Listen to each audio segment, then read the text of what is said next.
So good evening எல்லாருக்குமே. Class start பண்ணலாமா? So good evening. Good evening. Good evening. So audio கிளியராக இருக்கும்னு நினைக்கிறேன். ரைட்டா? ஸோ நம்ம இன்னைக்கு கிளாஸ் ஆரம்பிக்கலாம். ஸோ நம்ம என்ன பண்ண போகிறோம் அப்படின்னா, ஆல்ரெடி நம்ம பாலிட்டி கவர் பண்ணியிருந்தோம், அதுக்கப்புறம் எக்கனாமிக்ஸ் பார்த்துருந்தோம். எக்கனாமிக்ஸ் வந்து கிட்டத்தட்ட கம்ப்ளீட்டட் தான். அது அதில் ஒரு பேசிக்ஸ் மட்டும் ஒரு சிலது பார்க்க வேண்டியது இருக்குது. பேசிக்ஸ் இந்த சென்ஸ் ஸ்கீம் சம்மந்தமாக கொஞ்சம் பார்க்க வேண்டியது இருக்குது. ஒரு சில டாபிக்ஸ், ஒரு சின்ன சின்ன டாபிக்ஸ் மட்டும் தான் விட்டு போயிருக்கு. அதை மட்டும் பார்த்துட்டோம்னா எக்கனாமிக் கம்ப்ளீட் ஆயிரும். அதை நான் எடுத்துறேன். ஸோ இப்போ இன்னைக்குல இருந்து நம்ம என்ன பண்ண போறோம் அப்படின்னா, மாடர்ன் இந்தியன் ஹிஸ்டரி ஸ்டார்ட் பண்ண போறோம். Okay, modern Indian history. Right? History, modern Indian history.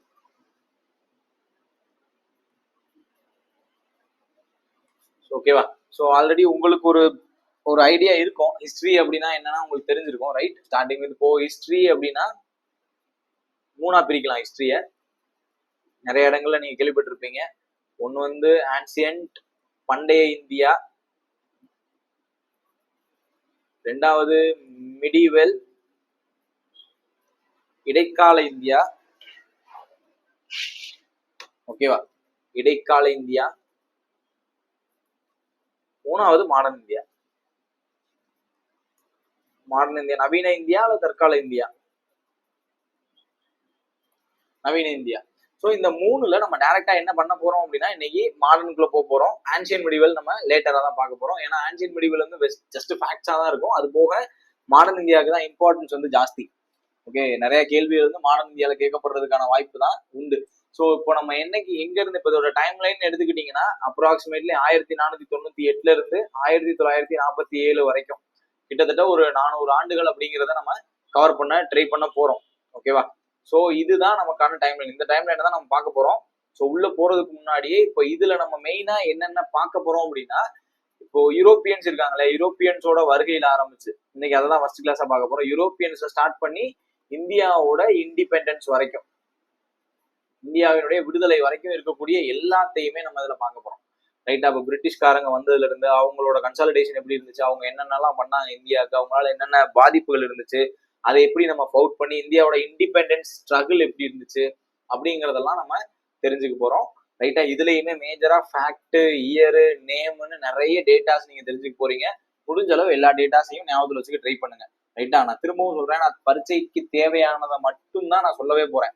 ரைட்டா? பரீட்சையில எது கேட்கறதுக்கான பாசிபிலிட்டி இருக்கு, எது அதிகமான பாசிபிலிட்டியோட கேட்கப்படுறதுக்கு இருக்குன்றதை மட்டும் தான் சொல்ல போறேன். ஸோ இதையும் நீங்க ஃபில்டர் பண்ணிடாதீங்க. முடிஞ்ச அளவு இப்போ சொல்ற டேட்டாஸ் எல்லாம் ஞாபகத்தில் வச்சுக்கோங்க. ரைட்? வேற ஏதோ மெட்டீரியலோ அல்லது நோட்ஸோ நீங்க படிக்கிறதுக்கு பதிலாக இப்போ நான் சொல்ற கிளாஸ் நோட்ஸை நீங்க கவர் பண்ணிக்கிட்டீங்கனாலே மோர் தென் எனஃப். அவ்வளவுதான்.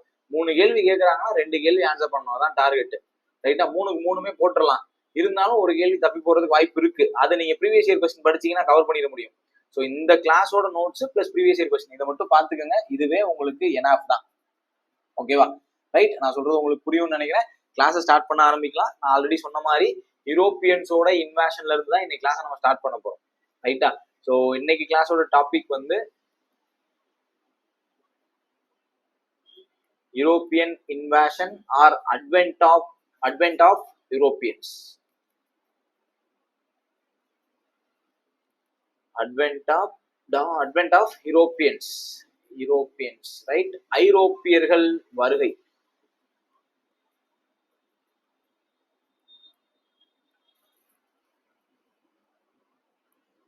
ஐரோப்பியர்கள் வருகை. ரைட்? ஸோ இது எப்ப ஆரம்பிக்குது, யார் யார் இந்தியாவுக்கு வந்தாங்க, என்னென்ன காரணத்துக்காக வந்தாங்க, வந்ததுக்கு அப்புறம் என்ன நடந்தது அப்படிங்கறத தான் நம்ம தெரிஞ்சுக்க போறோம். ஸோ மெயினா இந்தியாவுக்கு வந்த 5 முக்கியமான யூரோப்பியன்ஸ் யாரு அப்படின்னு ஸ்டார்ட் பண்ணோம்னா, ஸோ நான் வந்து இந்தியாவுக்கு வந்த ஆர்டர்ல சொல்றேன். யார் யார் ஃபர்ஸ்ட் வந்தது யாருன்னா போர்ச்சுகீசியர்கள். ஸோ ஸ்பெல்லிங்லாம் கொஞ்சம் எரர் இருக்கலாம், கொஞ்சம் அட்ஜஸ்ட் பண்ணிக்கோங்க. ரைட்டா? ஏன்னா 2 லாங்குவேஜ் சொல்ல வேண்டியது இருக்கு. போர்ச்சுகீசியர்கள் தான் ஃபர்ஸ்ட் இந்தியாவுக்கு வராங்க. யார் யார் வந்தாங்க அப்படின்ற டீட்டெயிலா பார்ப்போம். ஃபர்ஸ்ட் இந்த ஆர்டரை நீங்க முதல்ல தெரிஞ்சுக்கணும். ஃபர்ஸ்ட் வந்தது வந்து போர்ச்சுகீஸ். ஸோ செகண்ட் வந்தது வந்து டச்சு. செகண்ட் வந்தது டச்சுக்காரர்கள். மூணாவது வந்தது பிரிட்டிஷ், ஆங்கிலேயர்கள்.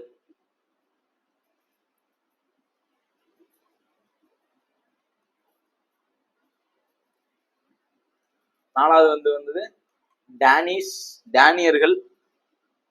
4வது வந்தது டானிஸ். டென்மார்க்கை சேர்ந்தவங்க, அவங்க தான் டேனியர்கள், டென்மார்க்கை சார்ந்தவர்கள். So they are from Denmark. So எல்லாமே யூரோப்பியன் கண்ட்ரி தான். ஓகேவா, எல்லாருமே யூரோப்பியன்ஸ், ஐரோப்பியர்கள். ரைட்டா. 5வது கடைசியா வந்தது பிரெஞ்சுக்காரர்கள், பிரான்ஸ் நாட்டை சேர்ந்தவர்கள். ஓகேவா, ரைட்.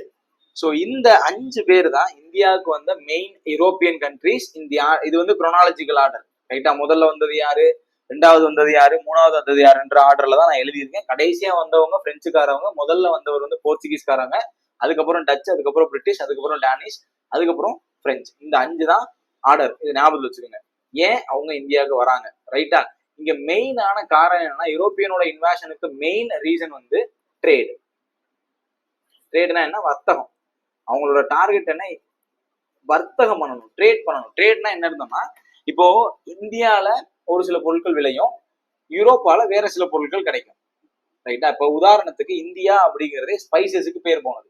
ஓகே, ஸ்பைசஸ்னா நறுமண பொருட்கள். இப்போ மிளகு, அது சார்ந்த நறுமண பொருட்கள் நிறைய இந்தியால விளைஞ்சிச்சு. ரைட்டா. ஆனா அது இங்கிலாந்துல இல்ல. ரைட்டா. அப்ப அவங்களுக்கு அந்த பொருட்கள்லாம் தேவை, நறுமண பொருட்கள்லாம் தேவை. அதுக்கு அவங்க ஒரு ட்ரேட் பண்ணிக்கிட்டு இருந்தாங்க. ஓகேவா, நல்லா புரிஞ்சுக்கணும். ட்ரேட் நடந்துகிட்டு இருந்துச்சு. இப்போ இதான் இந்த வேர்ல்டு மேப் வச்சு சொன்னா உங்களுக்கு புரியும்னு நினைக்கிறேன். ரைட்டா. இப்போ நான் ஜூம் பண்றேன், கொஞ்சம் கவனிங்க. ஸோ இது நம்ம நாடு இந்தியா. இந்த இருக்கு இல்லையா, கிரீன் கலர்ல இருக்கிறது உங்களுக்கு தெரியுது இல்லையா. ஸோ இது இந்தியா. ரைட். இங்க இருக்கு இல்லையா. இப்போ இந்த இந்தியாவுக்கு வர்றதுக்கு ரூட் அப்படிங்கிறது எங்க இருந்துச்சு. இப்போ யூரோப்பா எங்க இருக்குன்னு நீங்க கவனிச்சீங்கன்னா, இந்த ஸ்பேஸ் இருக்குல்ல, நான் ஜூம் பண்ணா என்னால எழுத முடியல, அதனால நான் ஜூம் பண்ணாம இருக்கேன். நான் உங்களுக்கு காட்டுறேன், வெயிட் பண்ணுங்க. இப்ப இந்த ஸ்பேஸ் இருக்கு இல்லையா, இதுதான் யூரோப். ரைட். இங்க இருக்குல்ல, இந்த Spain, Portugal, France, United kingdom, இதுதான் இங்கிலாந்து. ரைட்டா. இந்த நாடுகள் தான் நம்ம என்ன சொல்றோம்னா யூரோப் அப்படின்னு சொல்றோம், ஐரோப். ரைட். இங்க இருந்து இந்தியாவுக்கு ட்ரேட் பண்ணிட்டு அவங்க போயிட்டு இருந்தாங்க. இதுக்கான ட்ரேட் ரூட் அப்படிங்கிறது மெயினா முன்னாடி காலத்துல, ரைட்டா, பிரிட்டிஷ் காலத்துல 2 ட்ரேட் ரூட் இருந்தது. ஃபர்ஸ்ட் ட்ரேட் ரூட் இந்த இன்பிட்வீன் கேப்ல இருக்கக்கூடிய ரெட் சி வழியா இருந்துச்சு. செங்கடல் அப்படின்னு நம்ம சொல்றோம் இல்லையா, ரெட் சி வழியா இருந்துச்சு. இன்னொரு முக்கியமான ட்ரேட் ரூட் இந்த பக்கம் இருக்கக்கூடிய, இந்த இடத்துல இருக்கக்கூடிய சியோட பேரை மறந்தேன், கொஞ்சம் வெயிட் பண்ணுங்க. பெர்சியன் கல்ஃப் அல்லது பெர்சியன் சி. ரைட்டா. இந்த இடத்துல நான் ஜூம் பண்ணி காட்டுறேன்.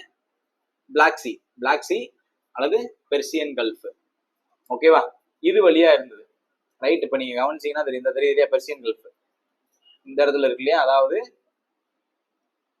ரைட், இது பிளாக் சி வழியா கருங்கடல், பிளாக் சி வழியா இந்த கேப்ல இருக்கிற பெர்சியன் கல்ஃப், பாரசீக வளைகுடா அப்படிம்பாங்க. ரைட்டா. பெர்சியன் கல்ஃப், பாரசீக வளைகுடா, இந்த 2 தான் மெயின் ரூட்டா இருந்துச்சு. எதுக்கு, இந்தியா வர்றதுக்கு. இந்தியா இந்த சென்ஸ் கிழக்கிந்திய நாடுகளுக்கு வர்றதுக்கு. ரைட்டா. கிழக்கிந்திய நாடுகளுக்கு வர்றதுக்கு இந்த 2 தான் மெயின் ரூட். ஒண்ணு ரெட் சி வழியா அதாவது இங்க இருந்து ரெட் சி வழியா இந்தியா வர்றது. இன்னொன்னு பிளாக் சீல இருந்து பெர்சியன் கல்ஃப் பெர்சியன் கல்ஃப் வழியா இந்தியா வர்றது. இது 2 தான் ரூட்டா இருந்தது. இப்ப இதுக்கு இடையில நீங்க கவனிச்சீங்கன்னா மெயினான ஒரு கான்டினென்ட்டா அரேபியர்கள் இருந்தாங்க. இப்போ இந்த அரேபியர்கள் தான் இந்த மொத்த இந்த ரீஜியனையே கண்ட்ரோல்ல வச்சிருந்தாங்க. ரைட். அரேபியர்கள் கண்ட்ரோல்ல தான் இந்த ட்ரேட் இருந்துச்சு. ஏன் அரேபியர்கள் கண்ட்ரோல்ல இருந்துச்சுன்னா, நீங்க மிடில் இந்தியா படிக்கும்போது உங்களுக்கு தெரியும், அரேபியர்கள் தான் இங்க இருந்த இந்த அரேபியர்கள் இருக்காங்க இல்லையா, இவங்க தான் தரைவழியா இந்தியாவுக்கு ஆட்சி புரிஞ்ச டெல்லி சுல்தான்ஸ், முகலாயர்கள் எல்லாருமே அரேபியர்கள், துருக்கியர்கள் தான், அதாவது இஸ்லாமியர்கள். அவங்க தான் என்ன பண்ணாங்கன்னா இந்தியாவுக்கு ட்ரேட் பண்ண வரல. அவங்க என்ன பண்ணாங்க, ஆட்சி புரிய வந்தாங்க, இந்தியாவில் இருக்கிற லேண்டை கேப்சர் பண்ண வந்தாங்க. அதனால இந்த சவுத் ரீஜியன் ஃபுல்லாவே அரேபியர்களோட கண்ட்ரோல் தான் இருந்துச்சு. ஓகேவா. இப்ப இந்த 2 ரூட் நான் சொன்னேன்ல, நான் இதை கொஞ்சம் எரேஸ் பண்ணிக்கிறேன். இப்ப நான் சொன்னது உங்களுக்கு புரிஞ்சிருக்கும்னு நினைக்கிறேன். ரைட். இப்ப ஏன் மேப் வச்சு சொல்றேன்னா, சும்மா நான் பேரை சொல்லிட்டு இருந்தா உங்களுக்கு அது தெரியாது. ரைட்டா. அப்ப மெயினான ரூட்டா 2 இருந்தது. ஒண்ணு ரெட் சி வழியா வர்றது, இன்னொன்னு பெர்சியன் கல்ஃப் வழியா வர்றது. ரைட்டா. இப்ப இந்த பெர்சியன் கல்ஃபும் ரெட் சியும் இன் தி ரீஜியன் ஆஃப் அரேபியால இருக்கு. அப்ப என்ன நடக்குதுன்னா, 1400கள்ல அல்லது 1500கள்னு வச்சுக்கோங்க. ரைட்டா.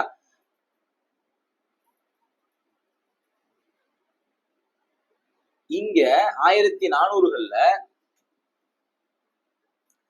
கரெக்டா இயர் மட்டும் ஒரு நிமிஷம் வெயிட் பண்ணுங்க. இயர் மட்டும் நான் கன்ஃபார்ம் பண்ணி சொல்றேன். ரைட், 1400 இயர் நான் கன்ஃபார்ம் பண்ணி சொல்றேன். இங்க துருக்கியோட இன்னைக்கு பேர் வந்து இஸ்தான்புல். ரைட்டா, இஸ்தான்புல். அன்னைக்கு வந்து அதுக்கு பேரு கான்ஸ்டான்டினோப்பிள் அப்படின்பாங்க. ரைட்டா, ஒரு நிமிஷம் வெயிட் பண்ணுங்க, மேப் மிஸ் ஆயிடுச்சு. ரைட், இங்க துருக்கியில இங்க இஸ்தான்புல் இருக்கு இல்லையா, உங்களுக்கு தெரியும்னு நினைக்கிறேன். இந்த இடத்துல இருக்கு இல்லையா, இதுதான் இஸ்தான்புல். ரைட், இப்ப இந்த இஸ்தான்புல் வழியா தான் நீங்க ஒண்ணு பிளாக் சி வழியா போய் பெர்சியன் கல்ஃப் வரணும், அல்லது அந்த இஸ்தான்புல்ல இருந்தா நீங்க ரெட் சீக்கு வரணும். இப்ப இந்த இஸ்தான்புல் இதோட பழைய பேர் வந்து கான்ஸ்டான்டினோப்பிள். ரைட்டா, கான்ஸ்டான்டினோப்பிள வந்து துருக்கியர்கள் கைப்பற்றிடுறாங்க. ரைட்டா, அன்னைக்கு அது துருக்கியா இல்ல, அன்னைக்கு அது ரோம். ரைட்டா, ரோமானியர்கள் கையில இருந்ததை துருக்கியர்கள் கைப்பற்றிடுறாங்க. அப்ப ரோமானியர்கள் கையிலனா, ரோம்னா என்னது, அன்னைக்கு இருந்த யூரோப் தான் ரோம். இந்த இருக்குல்லையா ரோமானியா போட்டிருக்காங்களா, இந்த ரோமானியர்கள் கையில தான் இந்த இஸ்தான்புல். அதாவது அன்னைக்கு இந்த இஸ்தான்புலோட பேர் என்ன, கான்ஸ்டான்டினோப்பிள். ரைட்டா, இந்த கான்ஸ்டான்டினோப்பிள் ரோமானியர்கள் கையில இருந்த இந்த கான்ஸ்டான்டினோப்பிள துருக்கியர்கள் கைப்பற்றிடுறாங்க. அப்படி கைப்பற்றிருந்தனால யூரோப் வசம் இருந்த இந்த பிளாக் சி போறதோ இந்த ரெட் சி போற ட்ரேட் ரூட் வந்து அஃபெக்ட் ஆகுது. அந்த இஸ்லாமியர்கள் கைப்பற்றினதுக்கு அப்புறம் அவங்க என்ன பண்றாங்கன்னா, அந்த வழியில கான்ஸ்டான்டினோப்பிள் வழியா பிரிட்டிஷ்காரங்களை அல்லது யூரோப்பியர்களை அலோவ் பண்ணல. உங்களுக்கு புரியுதா? அப்ப இந்த இடத்துல இந்த இந்த கேப் இருக்கு இல்லையா, இதுலதான் என்ன இருந்தது, கான்ஸ்டான்டினோப்பிள் இருந்தது. ரைட்டா, இதோட இன்னைக்கு பேர் வந்து இஸ்தான்புல். ரைட்டா, இது கான்ஸ்டான்டினோப்பிளா, இது ரோமானியன் எம்பையர் கீழே ரோம்ல இருந்தது. ரைட்டா, இன்னைக்கு இது துருக்கியில இருக்கு. ரோம்ல இருந்த இந்த கான்ஸ்டான்டினோபிள துருக்கியர்கள் வந்து கைப்பற்றிட்டாங்க. துருக்கியர்கள் கைப்பற்றிட்டதுனால அந்த ட்ரேட் ரூட் பிளாக் ஆயிருக்கு. யூரோப்பியர்கள்னால இந்தியாவுக்கு வரவே முடியல. அப்ப ட்ரேட் ரூட் பிளாக் ஆயிருச்சுன்னா புதுசா ட்ரேட் ரூட்டை கண்டுபிடிக்கணும். அவங்களுக்கு வேற வழியே கிடையாது. இப்ப இந்த வழியா உங்களால இந்தியாவுக்கு வரவே முடியல. அப்ப இந்தியாவுக்கு வரலன்னா உங்களுக்கு தேவையான நறுமண பொருட்களோ அல்லது உங்களுக்கு நீங்க துணி உற்பத்தி பண்றதுக்கான சாயங்களோ எதுவுமோ கிடைக்காது. அப்ப அது மொத்தமா இங்க பிளாக் ஆயிடுச்சு. இதை பிரேக் பண்ணணும். அடுத்த பாயிண்ட், இங்க ட்ரேடு மோனோபோலி, ட்ரேடு வர்த்தகத்துல ட்ரேடு மோனோபோலியா யார் இருக்கா, அரேபியர்கள் இருக்காங்க. அப்ப அதையும் உடைக்கணும். அரேபியர்கள் ட்ரேட் மோனோபோலியில இருந்து உடைச்சு நம்மளும் அந்த ட்ரேட பண்ணணும் அப்படிங்கிற இடத்துக்கு ஐரோப்பியர்கள் வர்றாங்க. புரியுதா? அப்ப அவங்களுக்கு ஆல்டர்னேட் ட்ரேட் ரூட் தேவைப்படும். ரைட், அவங்க ஏன் இந்தியா வர்றாங்க அப்படிங்கிறது உங்களுக்கு புரியுது இல்லையா, அவங்க ட்ரேட் பண்ணணும். ட்ரேட் பண்றதுக்காக வர்றாங்க. அதுக்கு 2 ரூட் இருந்தது. பிளாக் சி வழியா பெர்சியன் கல்ஃப் வந்து வர்றது, ரெட் சி வழியா அரேபியன் சி வந்து வர்றது. ரைட்டா, இது ரெண்டையுமே பிளாக் ஆகுது. ஏன் பிளாக் ஆகுது, கான்ஸ்டான்டினோப்பிள் அப்படிங்கிற ஏரியாவை துருக்கியர்கள் கைப்பற்ற, கான்ஸ்டான்டினோப்பிள் பேரை ஞாபகத்தில் வச்சுக்கோங்க, கான்ஸ்டான்டினோப்பிள துருக்கியர்கள் கைப்பற்றுறதுனால வர்த்தக வழி அடைக்கப்படுது. அந்த வர்த்தக வழியை மீட்டெடுக்கணும் அல்லது வேற வழியை கண்டுபிடிக்கணும். மீட்டெடுக்கிறதுக்கு வழி இல்லை. அப்ப வேற வழியை கண்டுபிடிக்கிறாங்க. இந்தியா வர்றதுக்கான வழியை கண்டுபிடிக்கணும் அப்படின்ற முடிவுக்கு யூரோப்பியர்கள் வர்றாங்க. அப்படி வரும்போது அவங்க ட்ரேட் ரூட்டை ஐடென்டிஃபை பண்றதுக்கு ஸ்டார்ட் பண்றாங்க. ரைட், அப்ப அகைன் நான் ஜூம் பண்ணி காட்டுறேன். இப்ப இந்த ஓரத்துல யூரோப்போட இந்த ஓரத்துல பாருங்க, ஸ்பெயினும் போர்ச்சுகலும் இருக்கும். இவங்க தான் ஃபர்ஸ்ட் ஸ்டார்ட் பண்றாங்க. ஸ்பெயினும் போர்ச்சுகலும் தான் நியூ ட்ரேட் ரூட்டை கண்டுபிடிக்கிறதுக்கான வேலையை துவங்குறாங்க. அதுக்கப்புறம் தான் அந்த பிரான்ஸ், இங்கிலாந்து இவங்கெல்லாம் அவங்க வேலையை ஸ்டார்ட் பண்றாங்க. அப்படி ஸ்டார்ட் பண்ணும்போதுதான் ஸ்பெயினோட மாலுமியான கொலம்பஸ் ரூட் மாறி போய் அமெரிக்காவை கண்டுபிடிக்கிறார். ரைட்டா, அதாவது ஸ்பெயின் இங்க இருக்கு இல்லையா, ஸ்பெயினை சேர்ந்தவர் தான் யாரு, கொலம்பஸ். கேள்விப்பட்டிருப்பீங்கல்ல, அமெரிக்காவை கண்டுபிடித்தவர் யாரு, கொலம்பஸ். அதாவது கொலம்பஸோட பிளான் என்னன்னா இந்தியாவுக்கு போகணும். ரூட் எல்லாம் அப்போ வந்து இன்னைக்கெல்லாம் கூகுள் மேப், இந்த மேப் டவுன்லோட் பண்ணி வச்சிருக்கீங்களா, அப்பெல்லாம் மேப் கிடையாது. 1400 என்ன மேப் இருந்துச்சு, ஒண்ணுமே இருக்காது. அப்போ ஒரு வழி தெரியல, கப்பல் எடுத்து கிளம்புறவர். அவர் இப்படி வந்து இந்தியா வர நினைச்சவர் தான். ஆனா அவர் வழி மாறி போய் என்ன பண்ணிட்டாரு, இங்க போயிட்டாரு. ரைட், அங்க போனவர் தான் என்ன பண்றாரு அப்படின்னா யுனைடெட் ஸ்டேட்ஸ் ஆஃப் அமெரிக்காவை ஃபைண்ட் பண்றாரு கொலம்பஸ். அவர் எந்த நாட்டுக்காரர்னா ஸ்பெயின் நாட்டை சேர்ந்தவர். கொலம்பஸ் போறாரு, கண்டுபிடிக்க முடியல அவர்னால. ரைட்டா, அதுக்கப்புறம் வந்தவங்க எல்லாம் என்ன பண்றாங்கன்னா, இப்ப இங்க இருந்து அடுத்து மெயினான ஆள் வந்து வாஸ்கோடகாமா. அவர் என்ன பண்றாருன்னா இங்க இருந்து கரெக்டான ரூட்ல வந்து ஃபர்ஸ்ட் அவர் ரீச் ஆன பாயிண்ட் வந்து இந்த பாயிண்ட் தான். அவர் ரீச் ஆன பாயிண்ட் என்னது, சவுத் ஆப்பிரிக்காவோட எண்ட் பாயிண்ட். இது வந்து ஆப்பிரிக்கா. உங்களுக்கு கான்டினென்ட்லாம் தெரியும் இல்லையா, இது ஏசியா, இது ஆப்பிரிக்கா, இது அமெரிக்கா, இதெல்லாம் உங்களுக்கு தெரியும் இல்லையா. ரைட், ஆப்பிரிக்காவோட எண்டை ரீச் பண்றாரு. ரைட், இந்த எண்டுக்கு ஒரு முக்கியமான பேர் இருக்கு. இப்ப இந்த எண்டு நான் ஜூம் பண்ணி காட்டுறேன். அந்த எண்டுல கேப் டவுன் அப்படின்னு ஒரு ஊர் இருக்கும். கேப் டவுன் இப்பயும் அங்க இருக்கு. ரைட், இதோட பேர் என்ன, இந்த எண்டோட பேர் என்னன்னா கேப் ஆஃப் குட் ஹோப், தமிழ்ல நன்னம்பிக்கை முனை. நன்னம்பிக்கை முனைய முதல்ல ரீச் ஆகுறாங்க. யாரு ரீச் ஆகுறாங்கன்னா ஸ்பெயின்காரங்க ரீச் ஆகல, போர்ச்சுகல்காரங்க ரீச் ஆகுறாங்க. Right. 1 minute, I'll be back. 1 minute.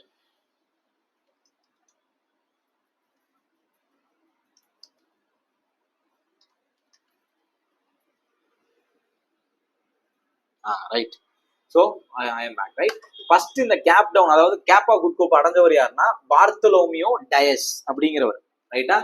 Bartholomew Dias, அவர் போர்ச்சுகீஸ்காரர் தான். ஓகேவா? இந்த பேரும் முக்கியமானது. Bartholomew Dias, D I A S. Bartholomew Dias from Portuguese, போர்ச்சுகல்காரர். போர்ச்சுகல்காரர் பார்த்தலோமியோ டயஸ் தான் இப்ப கொலம்பஸ் போன ரூட் இல்லாம வேற ரூட்டை ஃபாலோ பண்ணி அவர் கப்பல்ல இந்த பாயிண்ட் வரைக்கும் வந்துடுறாரு. அவர் இதை தாண்டி அவரால் வர முடியல. ஏன் வர முடியல அப்படின்னா அந்த டைம்ல இங்க பெரிய சூறாவளி புயல் இருந்துச்சு. அதனால இதுக்கு பேர், இன்னொரு பேர் என்னது, புயல் முனை. ஓகேவா? அப்ப ஸ்பெயின்காரங்களும் போர்ச்சுகல்காரங்களும் தான் ட்ரேட் ரூட் ஐடென்டிஃபை பண்ண ஆரம்பிக்கிறாங்க. அப்படி ஆரம்பிக்கும் போது ஸ்பெயின்காரரான கொலம்பஸ் வந்து வழி மாறி போய் அமெரிக்காவை ஐடென்டிஃபை பண்ணிடுறாரு. இன்னொருத்தரான பார்த்தலோமியோ டயஸ் வந்து கேப் ஆஃப் குட் கோப் அல்லது புயல் முனை, நன்னம்பிக்கை முனை, எப்படி வேணா சொல்லலாம். அந்த இடத்துல இன்னைக்கு இருக்கிற சிட்டி பேர் வந்து கேப் டவுன். ஓகேவா? அவரு பார்த்தலோமியோ டயஸ் அதை ரீச் பண்ணிடுறாரு. அதுக்கப்புறம் அவரால் மூவ் பண்ண முடியல. ஏன் மூவ் பண்ண முடியலன்னா புயல், அந்த தாண்டி அவரால் போக முடியல. ஸோ அவர் அது வரைக்கும் ரீச் பண்ணிட்டதுனால ஒரு ரூட் ஐடென்டிஃபை ஆயிடுச்சு. இதுக்கப்புறம் தான் ரொம்ப முக்கியமான ஒரு ஆளு 1498 இதே ரூட்டை ஃபாலோ பண்ணி ரொம்ப முக்கியமான ஒரு ஆளு வாஸ்கோ ட காமா. ரைட்டா? வாஸ்கோ ட காமா பார்த்தலோமியோ டயஸோட ரூட்டை அப்படியே ஃபாலோ பண்ணி வர்றாரு வாஸ்கோ ட காமா. ரைட்டா? இவர் வந்து கேப் ஆஃப் குட் கோப்பை ரீச் பண்ணி அதையும் தாண்டி இந்தியாவை அடைகிறாரு. ரைட்டா? வாஸ்கோ ட காமா தான் இந்தியாவை கண்டறிந்த முதல் மாலுமி ஃப்ரம் போர்ச்சுகல். போர்ச்சுகீசியர்கள் தான் இந்தியாவுக்கான அடுத்த வழியை கண்டுபிடிக்கிறாங்க. ரைட்டா? ஆல்ரெடி இருந்த ட்ரேடை மறைச்சிட்டு அடுத்த வழியை கண்டுபிடிக்கிறாங்க. அந்த வழியை கண்டுபிடிச்சவர்கள் போர்ச்சுகீசியர்கள் தான். அதனாலதான் அவர்கள் இந்தியாவுக்கு முதல்ல வர்றாங்க. ரைட்டா? இப்ப இந்த மேப் உங்களால புரிஞ்சுக்க முடிஞ்சுதான். ரைட்? இது புரிஞ்சாதான் அடுத்ததா நம்ம சொல்லக்கூடிய பேர்கள்லாம் உங்களுக்கு புரியும். ரைட்டா? அதுக்குதான் இவ்வளவு நேரம் இதை மட்டும் நான் எக்ஸ்பிளைன் பண்ணியிருக்கேன். ரைட்? அப்ப போர்ச்சுகல் சேர்ந்த பார்த்தலோமியோ டயஸ் தான் முதல்ல இந்த ரூட் வழியா வந்து கேப் ஆஃப் குட் கோப் அடைகிறாரு. அதாவது ஆப்பிரிக்காவோட எண்ட் அடைகிறாரு. அதுக்கப்புறம் அவரால் தாண்டி போக முடியல. அதுக்கடுத்து வந்த வாஸ்கோ ட காமா 1498 கேப் ஆஃப் குட் கோப்பையும் தாண்டி இந்தியாவை ரீச் பண்ணிடுறாரு. ஓகேவா? ரைட்? அப்ப ஏன் ட்ரேட் ரூட் வேணும்? முதல் காரணம் கான்ஸ்டான்டினோபிள் கைப்பற்றப்பட்டது. Capture of Constantinople.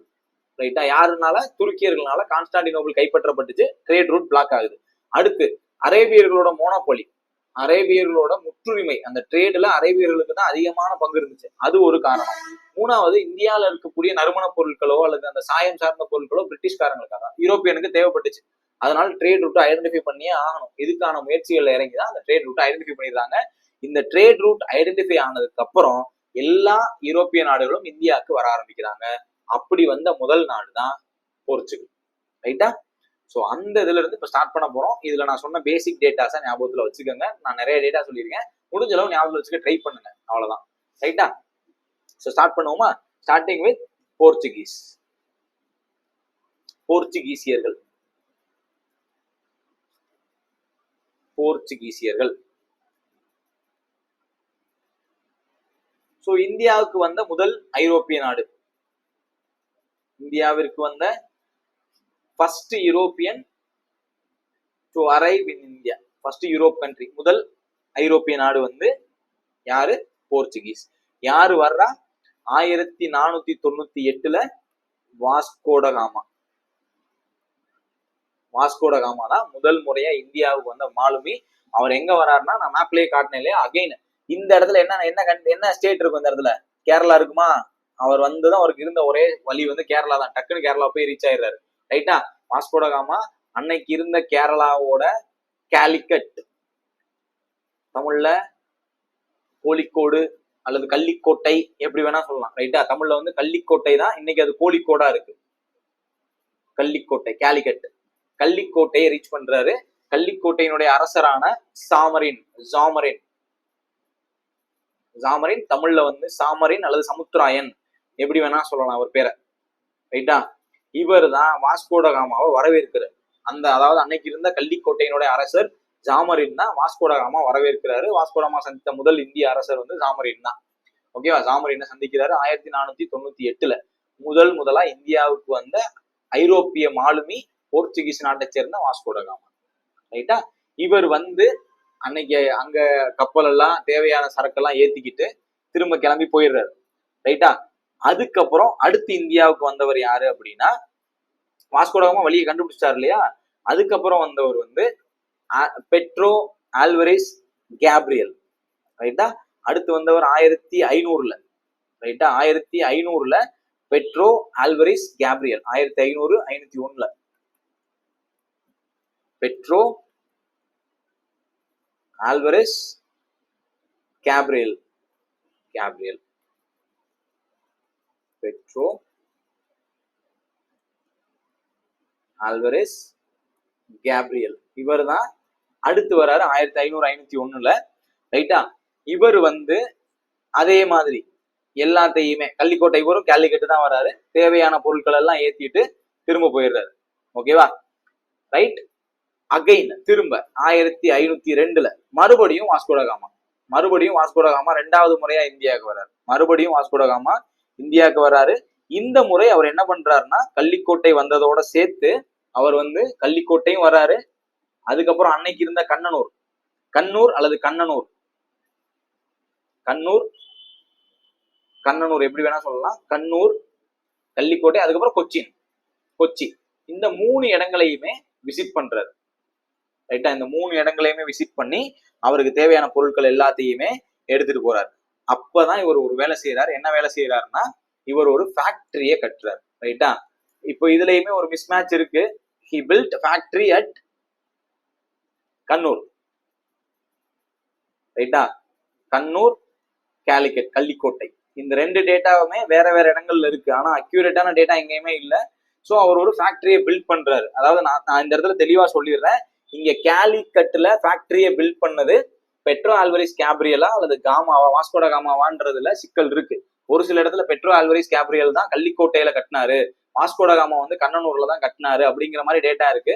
ஆனா நம்ம தமிழ்நாடு ஸ்டேட் போர்ட் புக்ல வாஸ்கோடகாமா தான் கண்ணனூர்ல ஃபேக்டரி கட்டினாரு அப்படின்ற மாதிரி அதாவது வாஸ்கோடகாமா வந்து கள்ளிக்கோட்டையில ஃபேக்டரி கட்டினாரு, கண்ணனூர்ல வந்து சிறைச்சாலை தான் அமைச்சாரு அப்படிங்கிற மாதிரி டேட்டா தான் கொடுத்துருக்காங்க. ரைட்டா? அக்யூரேட்டா டேட்டா இல்ல. நான் படிச்சதுனால சொல்றேன், இதுல சேஞ்சஸ் இருக்கிறதுக்கு வாய்ப்பு இருக்கு. 2 பேருமே கொடுத்துருக்க மாட்டாங்க, கண்டிப்பா கொடுக்க மாட்டாங்க. இது வரைக்கும் அந்த மாதிரி கொஸ்டின் கான்ட்ரடிக்ஷனா கேட்டது இல்ல. கேட்டாலும் நம்ம கிளைம் பண்ணலாம். ஓகேவா? நான் இப்ப என்ன சொல்ல வரேன்னா, கள்ளிக்கோட்டையில ஒரு ஃபேக்டரியை பில்ட் பண்றது யாருன்னு கேட்கும் போது உங்க ஆப்ஷன்ல கேப்ரியல் இருந்தாலும் கொடுங்க, காமா இருந்தாலும் கொடுங்க. 2 பேருமே நமக்கான டேட்டாஸ் ப்ரூஃப் இருக்கு. நீங்க அதனால 2ல ஏதாவது ஒண்ணு கொடுங்க. தமிழ்நாடு ஸ்டேட் போர்ட் புக் படி கள்ளிக்கோட்டையில ஃபேக்டரியை கட்டினவர் வந்து வாஸ்கோடகாமா. அதே வாஸ்கோடகாமா கண்ணனூர்ல ஒரு சிறைச்சாலை, ஒரு ஜெயில தான் அவர் உருவாக்குறாரு. சிறைச்சாலையை உருவாக்குனாருன்னு தான் டேட்டா இருக்கு. ஓகேவா? சோ இதை ஞாபகத்துல வச்சுக்கோங்க. ஏன்னா மாத்தி குழப்பிக்க கூடாது அப்படிங்கிறதுனால நான் சொல்றேன். ரைட்? இதுக்கப்புறம் அவர் என்ன பண்ணாருன்னா, வாஸ்கோடகாமா ஒரு நல்ல வேலையும் பார்த்துட்டு போனார். என்ன பண்ணாருன்னா, அரேபியர்களோட ட்ரேட் இருந்துச்சு அப்படின்னு நான் சொன்னேன் இல்லையா? இப்ப இங்க இந்த சாமரின் போன்ற அரசர்கள் வந்து இந்துக்கள், அரேபியர்கள் யாரு? இஸ்லாமியர்கள். அவன் அந்த யூரோப்பியன்ஸோட மைண்ட் தாட்டை பாருங்க. இவன் ஹிந்து, இவன் இஸ்லாம், இவங்க 2 பேருக்கு இடையில சண்டையை மூட்டி விட்டுறது. ரைட்டா? இப்ப இந்துக்கும் முஸ்லீம்கள் இடையில இன்னைக்கு வரைக்கும் சண்டை இருக்கு. இன்னைக்கு கூட ஒரு தாக்குதல் நடக்குது, அதுல கூட இஸ்லாமியர்களை வெறுப்பா பேசக்கூடிய சூழ்நிலை எல்லாம் இருக்கு. ரைட்? இது அன்னையில இருந்தே இருக்கு. ரைட்? போர்ச்சுகீசியர்கள், யூரோப்பியர்கள் ஆரம்பிச்சு இப்ப இந்துக்கும் முஸ்லீமுக்கும் சண்டையை மூட்டி விட்டதுனால அங்க இருந்த அரேபியன் ட்ரேட் மோனோபாலி அடி வாங்க ஆரம்பிக்குது. ஓகே? அப்ப அதை வச்சுக்கிட்டு யூரோப்பியர்கள் அவங்களோட தளத்தை வலுப்படுத்திக்கிறாங்க. ஓகேவா? ரைட்? அப்ப வாஸ்கோடகாமா 2வது முறையா வந்து அவருக்கு தேவையானதை எடுத்துட்டு திரும்பவும் கிளம்பிடுறாரு. அதுக்கு முன்னாடிதான் இந்த ஃபேக்டரியும் இந்த ஜெயிலையும் ஒரு பில்ட் பண்ணிட்டு போனாரு அப்படின்ற மாதிரி டேட்டா இருக்கு. ஓகேவா? அதுக்கு அடுத்து போர்ச்சுகீஸ் கவர்னர்ஸ். ரைட்டா? முக்கியமான ஆளுநர்கள் யார் யாரு அப்படிங்கறத நம்ம தெரிஞ்சுக்க போறோம். ரைட்? இன்னொன்னு நீங்க நல்லா ஞாபகத்தில் வச்சுக்கணும். ட்ரேடுக்கு வந்த எல்லாருமே, இந்தியா மேப் மட்டும் நான் ஜூம் பண்ணி காட்டுறேன். நான் ட்ரேடுக்கு வந்த எல்லாருமே இந்தியால கடலை ஒட்டி இருந்த அன்னைக்கு இருந்த, இப்ப இந்த இடத்துல தமிழ்நாடோட கடற்பகுதிகள், கேரளாவோட கடற்பகுதி, ஆந்திராவோட கடற்பகுதி, மும்பை அதாவது மகாராஷ்டிராவோட கடற்பகுதி, குஜராத் இந்த ரீஜியன்ல இருக்கிற எல்லாத்தையுமே கவர் பண்ணியிருப்பாங்க. இந்த பக்கம் போகும்போது அவங்க ஈஸ்ட்ல இருக்கக்கூடிய வெஸ்ட் பெங்காலை மட்டும், அதாவது கொல்கத்தாவை மட்டும் கவர் பண்ணியிருப்பாங்க. எல்லாரோட பிளேஸுமே அங்க இருக்கும். ரைட்டா? இப்ப நீங்க இந்த வழியா வரீங்களே, ஃபர்ஸ்ட் நீங்க ரீச் ஆகிறது கேரளாவா இருக்கும். ஆனா அடுத்தடுத்து வந்தவங்க எல்லாம் இங்க இருக்கக்கூடிய சூரத்தா இருக்கலாம், குஜராத்தோட சூரத், மும்பை, இங்க இருந்த மெட்ராஸ், இங்க இருந்த வெஸ்ட் பெங்கால், அதாவது கொல்கத்தா, இதை தான் ரீச் பண்ணி அதை தான் டெவலப் பண்ண ஆரம்பிச்சாங்க. போர்ச்சுகீஸ் தான் கேரளாவை வச்சிருந்தாங்க. அதுக்கப்புறமா அவங்க மெதுவா அடுத்தடுத்த பிளேஸுக்கு மூவ் ஆயிட்டாங்க. ஓகேவா, ரைட். ஸோ இந்த இந்த அதுக்கு ஒரு மேப் இருக்கு, நான் அந்த மேப் காட்டுறேன் அடுத்த கிளாஸ்ல. நான் அந்த மேப் காட்டுறேன், எங்கெங்கெல்லாம் வச்சிருந்தாங்க அப்படிங்கிற ஒரு மேப், டீடைல்டு மேப் இருக்கு. அந்த மேப்பையும் நான் காட்டுறேன், அது ரொம்ப இம்பார்ட்டன்ட் அந்த மேப்பும். ஓகேவா, ஏன்னா யாரோடது எங்கெங்க இருந்தது அப்படிங்கிறது கண்டிப்பா தெரியணும். யாரோட யார் யார் எங்கெங்க பில்ட் பண்ணியிருந்தாங்க அப்படிங்கிறது கண்டிப்பா தெரியணும், அதையும் தெரிஞ்சுக்கணும். ஓகேவா, ஸோ இந்த டேட்டா முடிஞ்சிச்சு இல்லையா. இதுக்கப்புறம் போர்ச்சுகீஸ் என்ன பண்றாங்கன்னா அவங்களோட கவர்னர்ஸை பிளேஸ் பண்றாங்க. ஓகேவா, போர்ச்சுகீசிய ஆளுநர்கள் 1502 இருந்து, ரைட்டா, கவர்னர்ஸ் முக்கியமான ஆளுநர்கள், போர்ச்சுகீசிய ஆளுநர்களை நியமிக்கிறாங்க. அப்படி நியமிக்கப்பட்ட முதல் ஆளுநர் first Francisco de Almeida. Francisco de Almeida, Francisco de Almeida 1505 இருந்து 1509 வரை அவர் பதவியில் இருக்கார். போர்ச்சுகீசிய ஆளுநரா பதவியில் இருக்கார். பிரான்சிஸ்கோ டி அல்மெய்டா தான் first governor, first Portuguese governor. ஓகேவா, ஃபர்ஸ்ட் போர்ச்சுகீஸ் கவர்னர். இவரு முக்கியமா இவரை பத்தி நீங்க ஞாபகம் வச்சுக்க வேண்டியது என்னன்னா blue water policy. Blue water policy, தமிழ்ல நீல நீர் கொள்கை அப்படின்னு ஒரு கொள்கையை வகுத்தவர் யாரு கேட்பாங்க. ப்ளூ வாட்டர் பாலிசி யாரோடது அப்படின்னு கேட்பாங்க. ப்ளூ வாட்டர் பாலிசி யாரோடதுன்னா பிரான்சிஸ்கோ டி அல்மெய்டாவோடது. ப்ளூ வாட்டர் பாலிசினா என்ன? ப்ளூ வாட்டர் அப்படின்றது எதை குறிக்குதுன்னா சீயை குறிக்குது, கடலை குறிக்குது, ரைட்டா. அதாவது அல்மெய்டாவோட தாட் என்னன்னா லேண்டை டெவலப் பண்றதை விட, அதாவது நாட்டினுடைய லேண்ட் நிலப்பகுதிகளை வளப்படுத்துறதை விட கடற்பகுதிகளை வளப்படுத்துறது முக்கியம், கடலுக்கு தான் முக்கியத்துவம் கொடுக்கணும் அப்படிங்கிறதுனால இவர் என்ன பண்ணாருன்னா ப்ளூ வாட்டர் பாலிசியில இவர் என்ன பண்ணாருன்னா அவருடைய கடல் நேவல் ஷிப்ஸ் இருக்கு இல்லையா, நேவல் சுப்பீரியாரிட்டிய கொண்டு வரணும்னு நினைச்சார். ஓகே, அவருடைய கடற்படை வலிமையை மேம்படுத்தணும்னு நினைச்சார், கடற்படை வலிமையை அதிகப்படுத்தணும்னு நினைச்சார். ஏன் கடற்படை வலிமையை அதிகப்படுத்தணும் அப்படின்னா அன்னைக்கு போட்டிக்கு இருந்த எல்லாமே கடல் வழியா தான் இருந்தது. கடற்கொள்ளையர்கள் இருந்தாங்க, கடல் வழியா வந்த இதர நாட்டுக்காரர்கள் இருந்தாங்க, அவங்களெல்லாம் எதிர்கொள்ள வேண்டியிருந்தது. அப்ப அதுக்கு ஒரு வலிமையான கடற்படை தேவை, அதை உருவாக்கணுங்கிறது தான் இவருடைய நோக்கம். அதுக்காக இவர் உருவாக்குனதான் என்னது ப்ளூ வாட்டர் பாலிசி. ஓகேவா, ரைட். அவர் ஆனா நிலத்துல அதிகமா கவனம் செலுத்தல, அதாவது டெரிட்டோரியலா இந்தியால டெரிட்டோரியலா எக்ஸ்பேண்ட் ஆகணும் அப்படின்னு அவர் நினைக்கல. ஓகேவா, நல்லா புரிஞ்சுக்கோங்க. இவரோட தாட் வந்து டெரிட்டோரியல் எக்ஸ்பேன்ஷன் கிடையாது. அதாவது நிலத்தின் வழியில நிலப்பரப்பு அதிகப்படுத்தணும், அதாவது போர்ச்சுகீசியர்கள் நிலப்பரப்பு அதிகப்படுத்தணும்ன்ற எண்ணத்துல அவர் வரல. அவர் கடல் பகுதியில வலிமையாகணும் தான் வந்தார். அவரோட வேலையை அது மட்டும் தான், அவர் அதை மட்டும் தான் செஞ்சுட்டு போயிட்டார். ஓகே, இவருக்கு அப்புறம் வந்த முக்கியமான ஆள் தான் Alphonso de Albuquerque. Alfonso de Albuquerque spelling நீங்க பாத்துக்கங்க. ஓகே, நான் வந்து ஓரளவுக்கு கரெக்டா தான் எழுதுறேன், ரைட்டா. தமிழ்ல அல்புகர்க், ப்ரொனன்சியேஷன் எப்படி வேணா மாறலாம், அதை நீங்க பாத்துக்கோங்க. ஓகே, அல்போன்சோ டி அல்புகர்க், இவர் தான் 2வது கவர்னர். அகைன் இவர் என்ன சொல்லுவாங்கன்னா பிரிட்டிஷ், அதாவது போர்ச்சுகீசிய பேரரசை உண்மையில் இந்தியாவில் நிறுவியவர். போர்ச்சுகீசிய பேரரசை உண்மையில் இந்தியாவில் நிறுவியவர். உண்மையில் நிறுவியவர்னா இவர் தான் டெரிட்டோரியல் எக்ஸ்பான்ஷன்ல கான்சன்ட்ரேட் பண்றாரு. மற்ற பகுதிகளை போரிட்டு கைப்பற்றணும் அப்படின்னு சொன்னதுனால இவர் தான் நம்ம உண்மையில் போர்ச்சுகீசிய பேரரசை நிறுவியவர் அல்லது உண்மையான ஆளுநர் அப்படின்ற மாதிரி சொல்றோம். ஏன் அப்படி சொல்றோம்? இவர் தான் போர்ச்சுகீசியனுடைய எல்லை பரப்பை அதிகப்படுத்துறாரு. டெரிட்டோரியல் எக்ஸ்பான்ஷன், எல்லை பரப்பை அதிகப்படுத்துறாரு, டெரிட்டோரியல் எக்ஸ்பான்ஷன் பண்றாரு. அதனால ஒரு உண்மையான ஆளுநர் அல்லது உண்மையில் போர்ச்சுகீசிய பேரரசை இந்தியாவில் நிறுவியவர் அப்படிங்கிற மாதிரி நம்ம சொல்லிடுறோம், ரைட்டா. இவர் செஞ்ச முக்கியமான வேலை என்னன்னா இவர் கோவாவை கைப்பற்றுறாரு. எப்பனா 1510. 1510. ஸோ இவரோட டைம்லைன் வந்து 1509 இருந்து 1515, 9ல இருந்து 15. இவர் தான் என்ன பண்ணுவாருன்னா அன்னைக்கு இருந்த பிஜப்பூர் சுல்தான், ரைட்டா, பிஜப்பூர் சுல்தான்ல இருந்து 1510 கோவாவை கைப்பற்றுவார். கேப்சர்டு கோவா. யார்கிட்ட இருந்து? சுல்தான் ஆஃப் பிஜப்பூர், பிஜப்பூர் சுல்தான். அவர் பேர் வந்து யூசுப் கான் நினைக்கிறேன், ரைட்டா? யூசுப் அடில் கான்,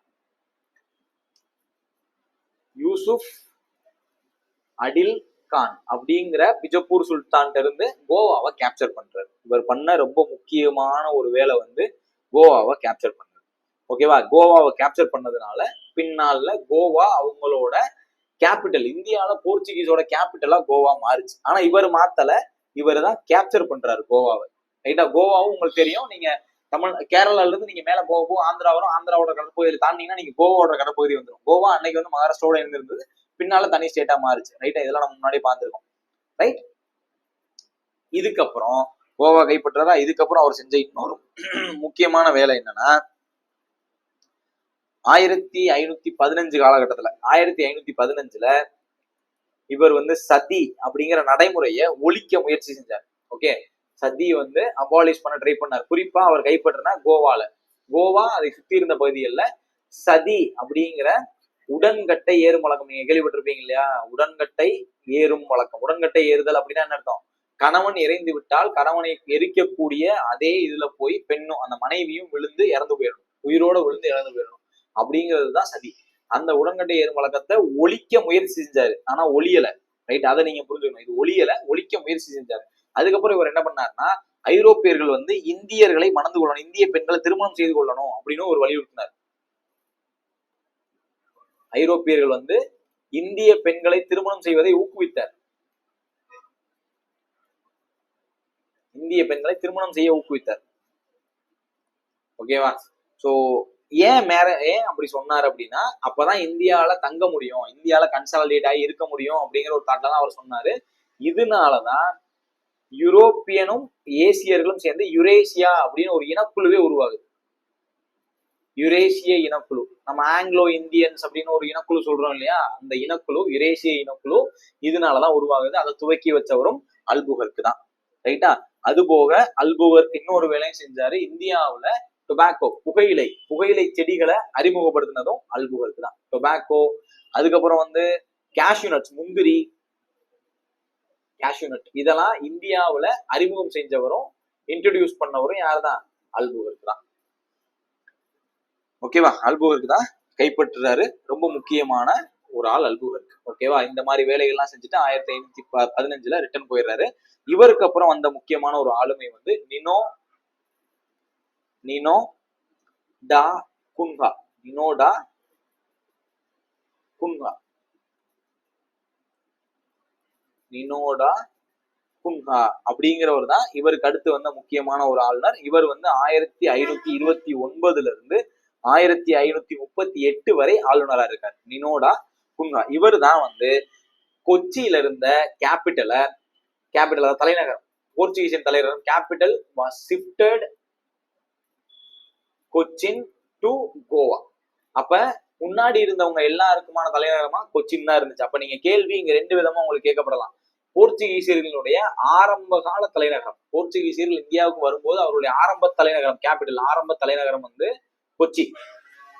ஓகேவா? அவர்களுடைய நிரந்தர தலைநகரம் அல்லது பின்னால அவங்க போற வரைக்கும் கோவா தான் அவங்களுடைய நிரந்தர தலைநகரா இருந்துச்சு. நிரந்தர கேபிட்டல், அதாவது பெர்மனன்ட் கேபிட்டல் வந்து கோவா. ஓகேவா? ரைட்? அதுக்கப்புறம் இவர் வந்து முக்கியமா சில விஷயங்கள் செஞ்சிருப்பாரு. ஒண்ணு வந்து பசீன் அப்படிங்கிற குஜராத்ல இருந்த ஒரு போர்ட் ஏரியாவை கைப்பற்றி இருப்பார். ஓகேவா? அதே போல இவர் காலத்துலதான் அக்பருக்கும் போர்ச்சுகீசியர்களுக்கும் இடையிலான ஒரு ஒரு ஒரு முக்கியமான நடவடிக்கைகள்லாம் இவருக்கு பின்னாடிதான் அது ஆரம்பிக்குது. இவர் காலத்துல இல்ல, இவருக்கு பின்னாடி அது நடக்க ஆரம்பிக்குது. ஓகேவா? சோ நினோடி குன்ஹா தான் கேபிட்டலை ஷிஃப்ட் பண்ணவர். இதுவும் ரொம்ப முக்கியமானது, ரைட்? அடுத்து இவங்க வந்து ஒரு முக்கியமான சிஸ்டம் ஒண்ணு ஃபாலோ பண்ணாங்க, கார்டஸ் சிஸ்டம் அப்படின்னு சொல்லுவாங்க. நீங்க ஞாபகம் வச்சுக்கோங்க, கார்டஸ் சிஸ்டம் ஃபாலோ பண்ணது யாரு அல்லது கார்டஸ் சிஸ்டம் யாரோடது அப்படின்னு கேள்வி கேட்கப்படுறதுக்கு வாய்ப்பு இருக்கு. கார்டஸ் முறை அப்படிங்கிறது போர்ச்சுகீசியர்களோட ஒரு முறை, ரைட்? போர்ச்சுகீசியர்கள் இந்த முறையில என்ன செஞ்சாங்கன்னா, இப்ப உதாரணத்துக்கு ஒரு கடற்வழி இருக்கு. அப்ப அந்த கடற்வழியில கடற்கொள்ளைகள் இருப்பாங்க. அந்த கடற்கொள்ளையிட்ட இருந்து இப்ப போர்ச்சுகீசியர்கள் மட்டும் வணிகம் பண்ணல, இந்திய கப்பல்களும் போயிருக்கும், அரேபிய கப்பல்களும் வந்திருக்கும், வேற ஐரோப்பிய நாடுகள் சேர்ந்த கப்பல்களும் வந்திருக்கும். இப்ப இந்த கப்பல்களுக்கு எல்லாம் கடற்கொள்ளைகள்ல இருந்து பாதிப்பு இருக்கு. இப்போ ஒரு இந்திய கப்பல் போகுதுன்னே வச்சுக்கோங்க, இந்திய கப்பல் ஒண்ணு அரேபியாவுக்கு அல்லது வேற ஏதோ ஒரு நாடுக்கு போகுது. அப்ப அந்த கப்பலுக்கு பாதுகாப்பு தர்றோம், அப்ப கார்டஸ் முறையில அவங்க என்ன சொன்னாங்கன்னா, பாதுகாப்பு யார்கிட்ட இருந்து, கடற்கொள்ளையர்கள்ட்ட இருந்து அல்லது இதர ஐரோப்பிய நாடுகள்கிட்ட இருந்து நாங்க பாதுகாப்பு தரோம், அதை நீங்க ஏத்துக்கணும், நாங்க பாதுகாப்பு தரோம், அதை நீங்க ஏத்துக்கணும், அப்படி இல்லைன்னா நீங்க ட்ரேட் பண்ண முடியாம நாங்க பண்ணிடுவோம் அப்படின்னு பயம் காட்டுறது.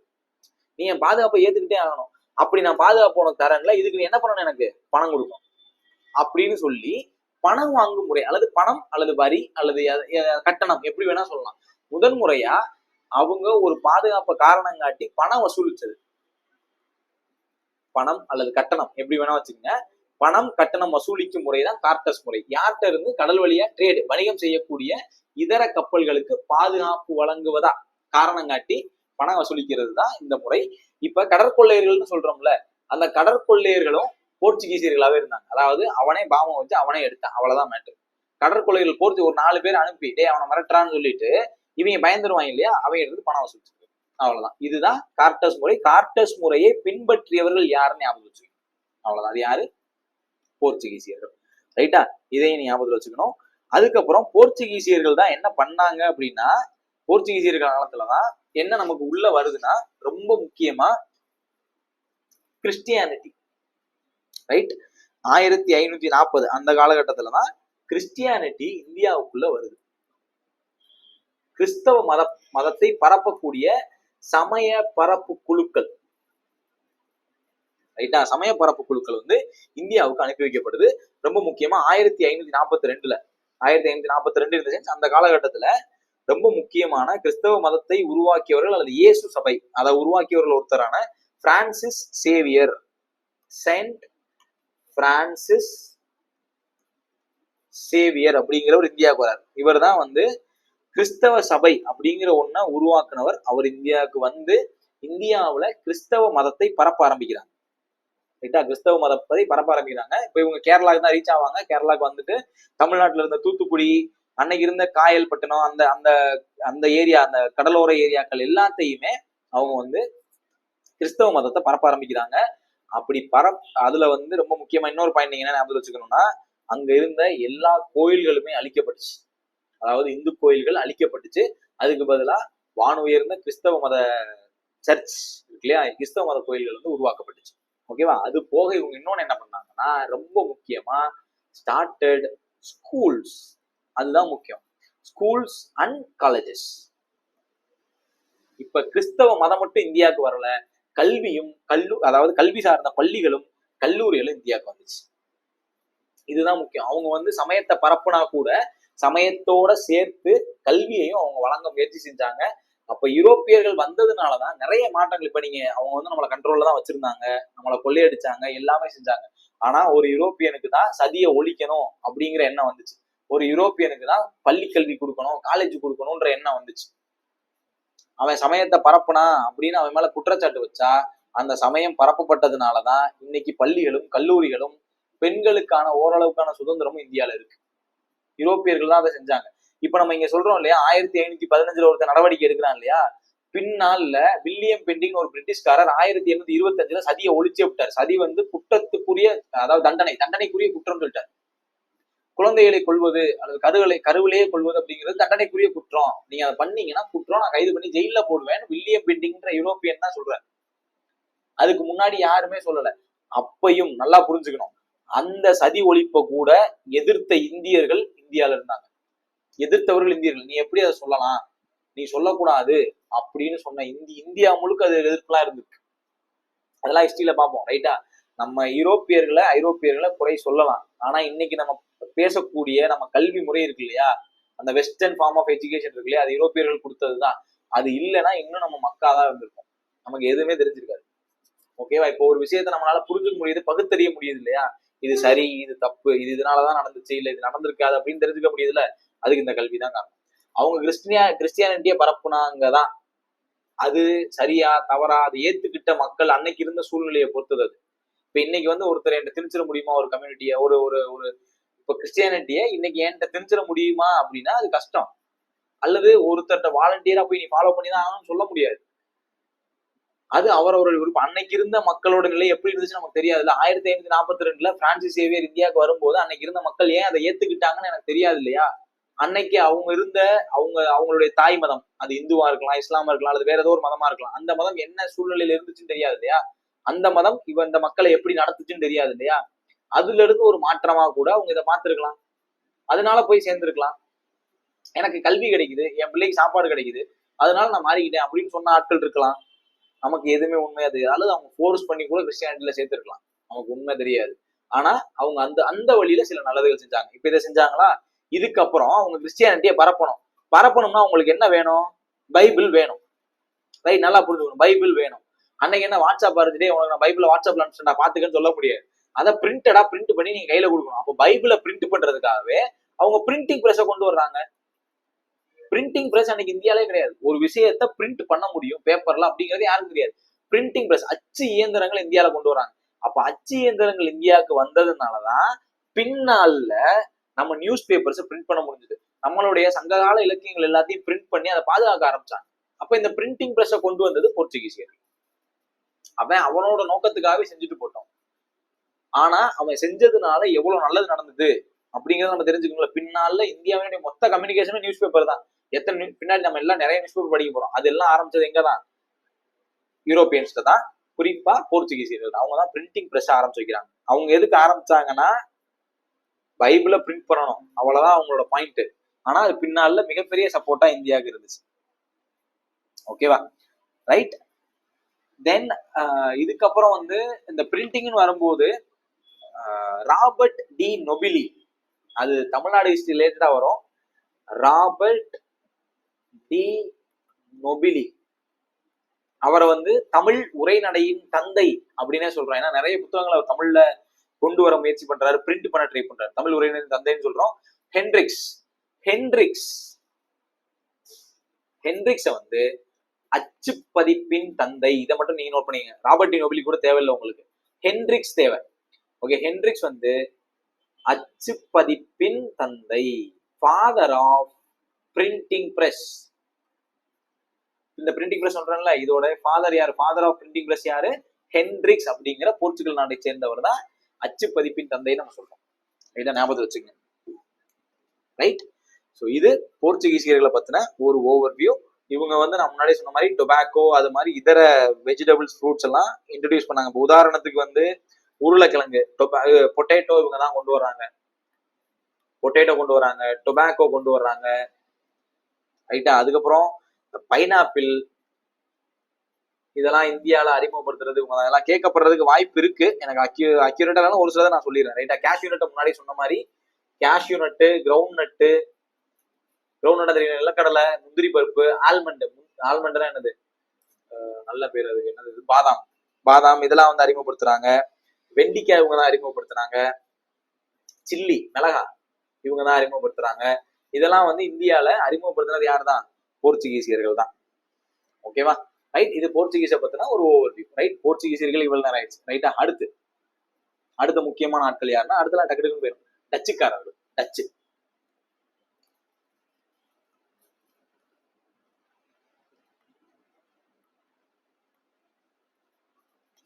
ரைட். மணி எத்தனை? 9 ஆயிடுச்சா? ஓகே. டச்சுக்காரர்கள் இந்தியாவுக்கு 2வதா வந்த ஆட்கள் இவங்கன்னா, இவங்க என்ன பண்றாங்கன்னா 1602ல டச் ஈஸ்ட் இந்தியா கம்பெனியை ஃபார்ம் பண்றாங்க. என்ன ஃபார்ம் பண்றாங்க? டச் ஈஸ்ட் இந்தியா கம்பெனியை ஃபார்ம் பண்றாங்க. இந்த கம்பெனி அன்னைக்கு இருந்த டச் அரசாங்கத்தால உருவாக்கப்படுது.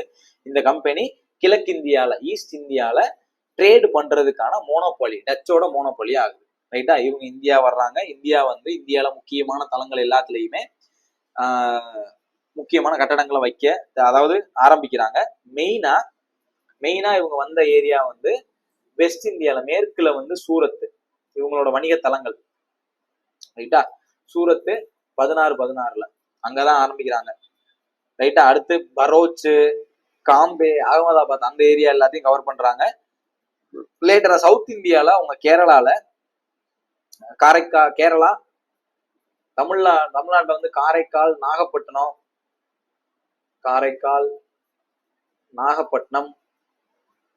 அப்புறம் இந்த பக்கம் இதுல ஆந்திரால மசூலிப்பட்டினம், இந்த ஏரியாக்கள் எல்லாம் அவங்களோட கோட்டைகள் அல்லது அவங்களுடைய இடங்களை வந்து அமைச்சுக்கிறாங்க. ஓகேவா, ரைட். ஸோ தென் அதுக்கப்புறம் சென்ட்ரல்ல உத்தரப்பிரதேச ஒரு சில பகுதியெல்லாம் அவங்க கண்ட்ரோல்ல இருந்துச்சு. அவங்க வந்து இந்தியால மெயினா தங்கி இந்தியால எக்ஸ்பேண்ட் பண்ணணுங்கிறது டச்சோட நோக்கம் கிடையாது. டச்சுக்காரர்கள் வந்து இந்தியாவில டெரிட்டோரியல் எக்ஸ்டென்ட்டை வச்சுக்கணும் அப்படின்னு அவங்க நினைக்கவே இல்லை. ஓகேவா, இந்தியாவில விரிவுபடுத்தணும் அப்படின்னு அவங்க நினைக்கல. அவங்களோட டார்கெட் வந்து இந்தியாவுக்கு பின்னாடி இருந்த குறிப்பா இந்த இலங்கை, இந்தோனேஷியா, ஜாவா, சுமத்ரான்னு சொல்றோம் இல்லையா, அதை கைப்பற்றணும். ஏன்னா அங்க ஸ்பைசஸ் இன்னும் அதிகமா கிடைச்சு அதை கைப்பற்றணும் அவங்க நினைச்சாங்க. அந்த பிளான்ல தான் அவங்க என்ன பண்ணாங்கன்னா 1658 அன்னைக்கு சிலோன் அப்படின்னு சொல்லப்படுற ஸ்ரீலங்காவை கைப்பற்றுறாங்க. 1658 சிலோனை கைப்பற்றுறாங்க. யார்கிட்ட இருந்துன்னா போர்ச்சுகீசியர்கிட்ட இருந்து. ஓகே, கேப்டர் சிலோன் ஃப்ரம் போர்ச்சுகீசியர்கள்ட்ட இருந்து சிலோனை கைப்பற்றிடுறாங்க. முடிஞ்சா அதுக்கப்புறம் 1641 இதுக்கு முன்னாடியே வந்து மலாக்கா, அதாவது மலேசியா 1641 அன்னைக்கு வந்து மலாக்கா அப்படின்னு தான் சொல்லப்படுது. அதுதான் இன்னைக்கு இருக்கக்கூடிய மலேசியா.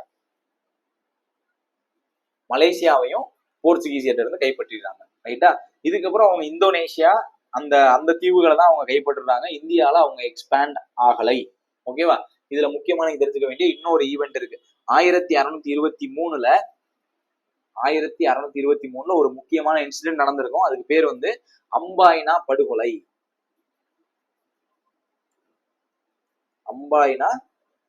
அப்படின்னு ஒரு இன்சிடென்ட் நடந்திருக்கும். அதாவது 1623, ஓகே, ரொம்ப லேட்டரா நடந்த ஒரு ஈவெண்ட் தான். சரியா, 1623 பிரிட்டிஷ்காரங்க, போர்ச்சுகீசியர்கள், ஜப்பானியர்கள் இந்த மாதிரி ஒரு 20 பேரை, ஓகேவா, 20 பேரை, யாரு பிரிட்டிஷ், அப்புறம் போர்ச்சுகீஸ்,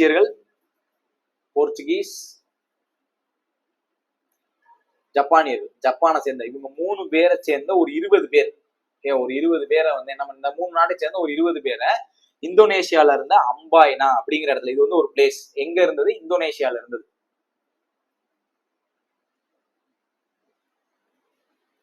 இந்தோனேஷியால இருந்த அம்பாயினா அப்படிங்கிற இடத்துல சித்திரவதை செஞ்சு கொண்டுட்டாங்க. ஓகே, அதனால அதுக்கு பேர் வந்து அம்பாயினா படுகொலை அப்படின்னு சொல்லுவாங்க. 1623 நடந்த ஒரு இன்சிடென்ட். அதுல பிரிட்டிஷ்காரனும் இருந்தான், போர்ச்சுகீசியக்காரனும் இருந்தான், ஜப்பானியக்காரனும் இருந்தான். எல்லாரையுமே அவங்க கொண்டுட்டாங்க. ஓகேவா, ரைட். இதுக்கப்புறம் அவங்க இந்தியால எக்ஸ்பேண்ட் ஆகணும்னு நினைக்கவே இல்லை. சரியா, அவங்க வந்து இந்தோனேஷியா அந்த தீவுகளுக்கு போய் எக்ஸ்பேண்ட் ஆகி அங்க வந்து ஸ்பைசஸை டெவலப் பண்ண ஆரம்பிச்சிட்டாங்க. லேட்டரா அவங்க என்ன பண்ணிட்டாங்கன்னா 1759 முக்கியமான ஒரு போர், battle of Hooghly war. Battle of Hooghly அப்படிங்கிற வார்ல பிரிட்டிஷ்ட தோத்து போயிட்டாங்க. பிரிட்டன்கிட்ட தோத்துட்டாங்க. ஸோ பிரிட்டிஷ்ட தோத்து போயிட்டு இந்தியா விட்டே வெளியேறிடுறாங்க. கடைசியா அவங்க வெளியேறின ஆண்டு வந்து 1759. ஓகே, இந்தியா விட்டு மொத்தமா வெளியேறிட்டாங்க. ரைட். ஸோ இதோடைய டச்சுக்காரர்களை பத்தி நீங்க தெரிஞ்சுக்க வேண்டியது எனாஃபா முடிஞ்சிருச்சு. ரைட்டா, இவங்க வந்து தமிழ்நாட்டுல வந்து புலிக்காட் அப்படிங்கிற ஒரு ஏரியால ஃபேக்டரி பில்ட் பண்ணிருப்பாங்க. ஓகே, 1609 புலிக்காட், தமிழ்ல வந்து பழவேற்காடு அப்படிங்கிற பகுதியில ஃபேக்டரி பில்ட் பண்ணியிருப்பாங்க. ஓகேவா, புலிக்காட்டுல. இவங்களோட தலைநகரா நாகப்பட்டினம் தான் இருந்திருக்கும். ஓகே, இவங்களோட தலைநகரை வந்து நாகப்பட்டினம் தான் இருந்தோம். நாகப்பட்டினத்துல தான் இவங்களோட எல்லா குடியேற்றங்களையுமே அவங்க வச்சிருந்திருப்பாங்க. ஓகே, கோட்டைகள் கட்டுறது எல்லாமே அவங்க நாகப்பட்டினத்துல தான் வச்சிருப்பாங்க. தென் லேட்டரா அவங்க வெஸ்ட் பெங்கால் பக்கமும் போயிருப்பாங்க. அங்கதான் தோத்து போயிருப்பாங்க. அந்த ஹூக்ளி சொன்னேன் இல்லையா, ஹூக்ளி வந்து வெஸ்ட் பெங்கால்ல இருக்கிற ஒரு ரிவர், அங்கதான் தோத்து போயிருப்பாங்க. ரைட். இப்ப நம்ம ஒரு பாயிண்ட் சொல்றோம் இல்லையா, இங்க இது பார்த்துட்டு நம்ம போர்ச்சுகீசியர்கள்ல முக்கியமான பாயிண்ட் என்னன்னா, இந்தியாவுக்கு முதல்ல வந்தது போர்ச்சுகீஸ் தான், கடைசியா இந்தியா விட்டு போனதும் போர்ச்சுகீஸ் தான். அதை நான் இங்க சொல்ல மறந்துட்டேன், அதை மட்டும் நோட் பண்ணிக்கோங்க. இந்தியாவுக்கு முதல்ல வந்தது போர்ச்சுகீஸ் தான், கடைசியா போனதும் போர்ச்சுகீஸ் தான். எப்ப லெப்ட் ஆகுறாங்கன்னா 1961. 1961 வரைக்கும் கோவா போர்ச்சுகீசியர்கள் கட்டுப்பாட்டுல தான் இருந்தது. இந்தியா சுதந்திரம் அடைந்து 10 ஆண்டுகள் கிட்டத்தட்ட. ரைட்டா, 14 ஆண்டுகள் வந்து இந்தியால தான் இருக்காங்க. ஃபர்ஸ்ட் என்டரும் அவங்கதான், கடைசி லீவும் அவங்கதான். கடைசியா இந்தியா விட்டு வெளியேறது போர்ச்சுகீசியர்களும் 1961. ரைட்டா, டச்சுக்காரர்கள் வந்து 1609, அதாவது 1759 லீவ் ஆயிட்டாங்க. ஓகேவா, ஸோ இதோடய நான் இன்னைக்கு கிளாஸை எண்ட் பண்றேன். ரைட்டா, நெக்ஸ்ட் கிளாஸ்ல மீதி இருக்கக்கூடிய பார்ட்டை பார்த்துக்கலாம். ரைட், ஏன்னா டைம் ரொம்ப தாண்டி போயிட்ட மாதிரி இருக்கு எனக்கு. ஸோ நம்ம நெக்ஸ்ட் கிளாஸ்ல இந்த டேட்டாவெல்லாம் ஞாபகம் வச்சுக்கோங்க. அடுத்த கிளாஸ்ல நான் மீதி டேட்டாவே சொல்லிடுறேன். சரியா? நம்ம நெக்ஸ்ட் கிளாஸ் மீட் பண்ணலாம். தேங்க்யூ.